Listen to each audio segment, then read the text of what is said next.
जी जय हिंद सभी को। कैसा रहा परफॉर्मेंस, कैसा लगा आप लोगों को? बहुत बहुत शुक्रिया। मैं इस पे कुछ एक बताना चाहूँगा। इन्होंने ये परफॉर्मेंस मात्र 3 दिन में किया है और हर दिन 1 घंटे में, मतलब 3 घंटे में इन्होंने ये तैयारी की है। आप विश्वास कर सकेंगे? सुबह 5 बजे उठना होता है और रात के 10 साढ़े 10 बजे तक इनको पढ़ना होता है कंटिन्यूसली, कोई ब्रेक नहीं, कोई इसके लिए सब कुछ, सब सारी सुविधाएं उपलब्ध है, लेकिन सारा काम इनको स्वयं करना है। सारे सर्विसेज हैं, लॉन्ड्री सर्विसेज हैं, लेकिन करना इनको खुद ही है। क्योंकि ये जो प्रिपरेशन कर रहे हैं सैनिक स्कूल, ये ऑल ओवर इंडिया इसका एग्ज़ाम होता है। बहुत ही टफ एग्ज़ाम है, all over India exam. NTA body conduct करती है जो जेई का एग्ज़ाम और जो नीट का एग्ज़ाम जो कंडक्ट कर रही होती है, सेम बॉडी इनका भी एग्ज़ाम कंडक्ट कर रही होती है। ऑल ओवर इंडिया बच्चे फाइट करते हैं। इनको एग्जामिनेशंस के बाद में इनका मेडिकल भी होता है। मेडिकल के बाद में जाके फिर फाइनल मेरिट लिस्ट बनती है, फिर इनका जाके सिलेक्शन होता है। जैसा कि मैं बता दूं कि छत्तीसगढ़ का सैनिक स्कूल ये अंबिकापुर में है, तो ये बोर्डिंग स्कूल होता है। इसके लिए पहले बहुत प्रिपरेशन लगती है, कंपटीशन बहुत हाई होता है। तो ये बच्चे सैनिक स्कूल में प्रिपरेशन कर रहे हैं। मैं नंद किशोर, सौर्य अकेडमी, ओशन अकेडमी का संचालक। ओशन अकेडमी में हम जो बड़े बच्चे होते हैं, जो ऑल ओवर इंडिया जो डिफेंस एग्जाम्स होते हैं, जैसे army, navy, air force, state central police, state police, इनके लिए फिजिकल और लिखित दोनों रूप से तैयारी कराते हैं।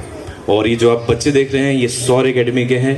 यहाँ पे हम नवोदय स्कूल, सैनिक स्कूल, राष्ट्र मिलिट्री स्कूल, इन सभी प्रवेश परीक्षाओं की तैयारी करा रहे होते हैं।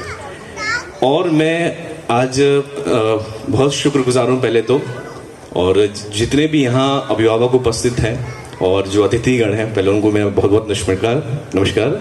और मैं बहुत शुक्रगुजार हूँ किड्स पैराडाइज स्कूल का, मैडम का, सर का, उन जिन्होंने मुझे एक अवसर दिया है यहाँ पर कि मैं कुछ अपनी बातें 2 शब्द यहाँ पर रख सकूँ आपके लिए।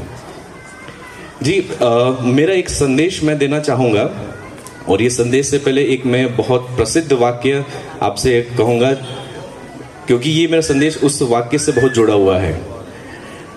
आप लोग सभी लोग एल्बर्ट आइंस्टीन को जानते होंगे, बहुत ही प्रसिद्ध साइंटिस्ट हैं। वो अक्सर लेक्चर डिलीवर करने जाया करते थे और उनका एक खास ड्राइवर हुआ करता था, और वो ड्राइवर हर लेक्चर में उनके साथ जाया करता था और उनके लेक्चर को बड़े ध्यान से सुनता था, बड़े गंभीरता से। एक दिन आइंस्टाइन जी जा रहे थे लेक्चर डिलीवर करने के लिए, तो रास्ते में ड्राइवर ने कहा कि सर मैं आपके लेक्चर को बहुत भरखूबी, बहुत बारीकी से सुनता हूँ, मुझे लेक्चर, हर एक लेक्चर याद है। क्या इस लेक्चर में जाने में क्या मैं आपकी जगह परफॉर्म कर सकता हूँ क्या? एल्बर्ट आइंस्टीन थोड़ा मुस्कुराए और उसके नादानी पे बोले चलो ठीक है। मन ही मन उन्होंने बोला कि चलो इनकी फिरकी ले लीजिए थोड़ी सी।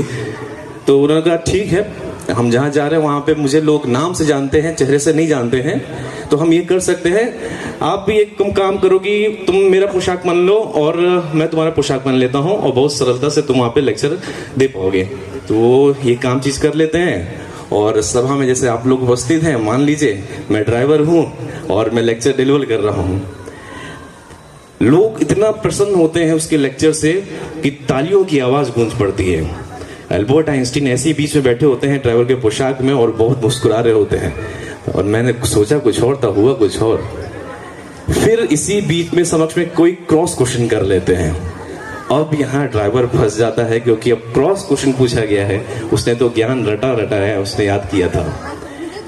ड्राइवर बहुत चालाक था, उसने बहुत सरलता से बोला कि इस प्रश्न का उत्तर इस बैठी सभा में मेरा जो ड्राइवर है वो दे सकता है। ड्राइवर थे एल्बर्ट आइंस्टीन। अब जी उनके हाथ में मैं माइक पकड़ा दूंगा तो आप समझिए। तो इससे मैं क्या चीज कहना चाह रहा हूं कि संगत का असर, हमारी संगत। तो जो देखिए आप लोग स्कूल भेज रहे हैं, स्कूल में कितने घंटे बच्चे व्यतीत कर रहे होंगे? 4 घंटे, 5 घंटे, 6 घंटे मैक्सिमम, मान लेते 6 घंटे हैं। 24 घंटे में से 6 घंटे घटा देंगे तो जी कितना बचना है? 18 घंटे बचना है। 18 घंटे में से 8 घंटे भी हटा देते हैं कि बच्चा सोएगा भी, तो वो कितने बचे? 10 घंटे। ये 10 घंटे बहुत मूल्य हैं कि बच्चा ये 10 घंटे में क्या कर रहा है, और इस 10 घंटे में आप अपने बच्चे को कितना समय दे रहे हैं, ये बहुत मायने रखना है यहाँ पे। लेकिन देखिए आज के समय में मानव के इच्छाएं बढ़ चुकी हैं, चीज़ें, ज़रूरतमंद चीज़ें बढ़ चुकी हैं, तो समय बहुत कम हो पा रहा है। आजकल पेरेंट्स, मदर फादर दोनों वर्किंग हैं, तो इसमें हम समय अपने बच्चे को नहीं दे पा रहे, जो कि बहुत मूल्य समय है।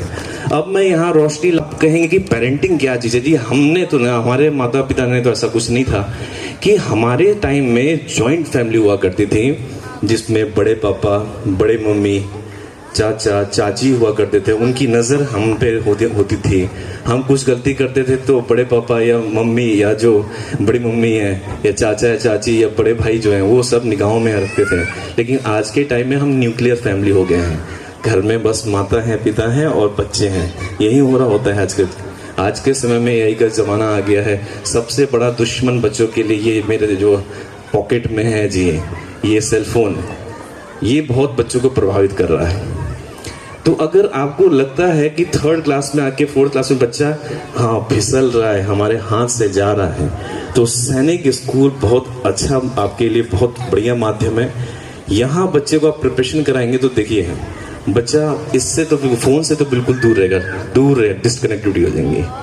और आप जैसे समय नहीं दे पा रहे हैं क्योंकि आपको बच्चे को पढ़ाने के लिए फीस भी होती है जी। आजकल महंगाई बढ़ चुकी है, डिमांड्स बढ़ चुके हैं, तो आपको समय देना होता है अपने जॉब्स पे, तो आप इसमें निश्चिंत हो जाएंगे। ये सभी के लागू नहीं है। जो बच्चे, अगर लगता है आपको कि हमारे बच्चे गलत राह पे जा रहे हैं, आप समय नहीं दे पा रहे हैं, तो सैनिक स्कूल बहुत बेस्ट है जी। शुक्रिया। इतने शब्दों के साथ मैं अपना विराम देना चाहूँगा। बहुत बहुत शुक्रिया आप लोगों का।